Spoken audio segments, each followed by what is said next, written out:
kita nggak bisa apa namanya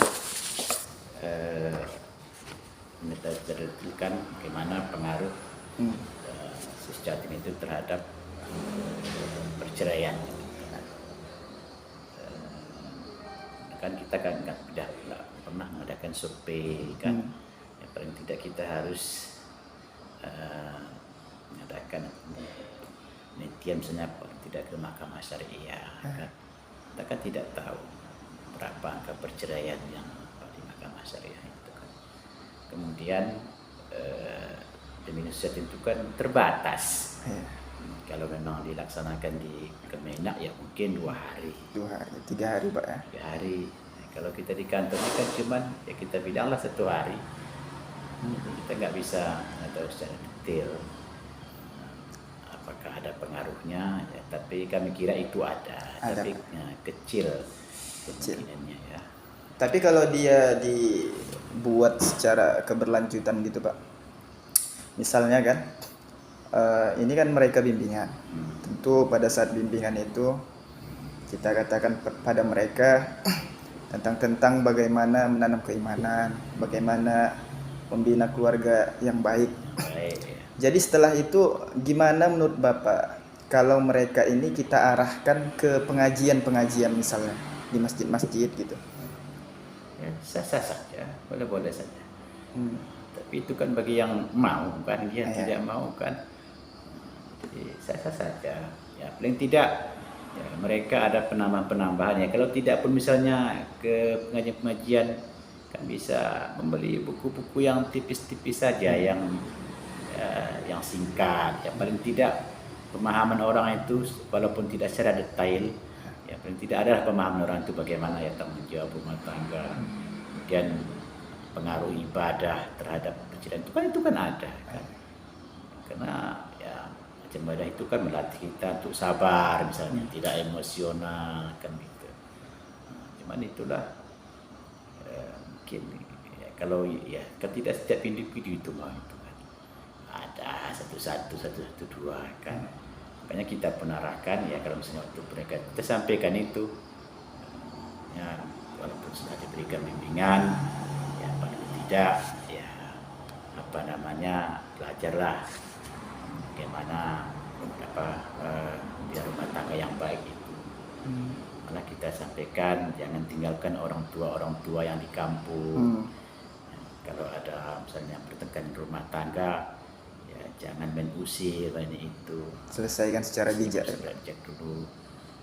Tanya sama orang tua di kampung seperti ini bagaimana jalan keluarnya. Nah, itu kan perlu karena bagaimanapun orang tua kita tuh ya macam tokoh masyarakat tentu pengalaman dia dalam rumah tangga tentu lebih jauh kan ketimbang kita ini begitu yang mudah-mudah. Kemudian Pak sedikit lagi Pak ya dalam menyampaikan materi ini. Jadi materi apa kira-kira yang lebih sesuai kepada mereka? Kemudian cara penyampaiannya, metode apa yang paling sesuai? Materinya udah jelas itu kan, misalnya hak kewajiban apa namanya suami istri kan, kemudian misalnya ya paling tidak kita bicara bagaimana kesuksesan Nabi Muhammad itu dalam membina rumah tangga kan. Jadi apa setiap penyampaiannya saya rasa itu pola apa namanya itu abstraksi ya apa sebenarnya kalau di Sus Jatim yang ada di Kemenak itulah kelebihannya tidak melulu ceramah tapi perlu praktek terus begitu. Jadi dia tidak bisa materinya hak kewajiban lalu sampai itu persatu ini itu. Kalau di situ tidak langsung dia dalam bentuk praktek. Dalam bentuk permainan. Karena kan terkadang kalau sekedar teori membosankan Pak. Membosankan, apalagi sampai 2-3 hari kan. Apalagi ini anak-anak muda. Jadi biasanya itu lebih bagus. Karena saya sudah pernah mengikuti juga itu kan gimana alur kehidupan dan rumah tangga. Kita kan dari awal kita sarankan kepada mereka harus punya persiapan, harus punya cita-cita untuk bina rumah tangga. Hari ini dia nikah, berarti setahun ke depan kalau hari ini kita diundang untuk meresmikan dia, tahun depan kita diundang untuk katakanlah akikah anaknya. Lalu anak bagaimana keadaan anak 5 tahun, 6 tahun ke depan. 6 tahun mungkin 5 tahun ke depan anaknya juga sekolah di TK. Kan? Lalu apa persiapannya? Lalu selama berapa tahun dia bergantung tempat orang tua, lalu berpisah. Nah, itu kan diajarkan itu sebenarnya. Kalau dia misalnya membangun rumah tangga sekian, lalu apa persiapan dia misalnya untuk masa depan dia, misalnya punya kebun atau punya Ada programnya, Pak. program kehidupan dia. Itu yang paling penting. Jangan nanti hari ini dia tukang bangunan sampai 5-10 tahun tukang bangunan. Hari ini tinggal sama orang tua sampai 10 tahun tinggal sama orang tua. Kapan dia mandirinya? Kapan dia bisa merubah hidupnya? Karena ekonomi itu berpengaruh kali, Pak, Iya. bagi kehidupan mereka. Iya, itu. Ya, ekonomi juga demikian. Istri itu mungkin walaupun di rumah kan bisa membantu suami untuk ekonomi, misalnya membuat kios-kios kecil, Jualan. misalnya konter HP dan lain sebagainya. Suami mungkin bisa bekerja di luar, saling membantu.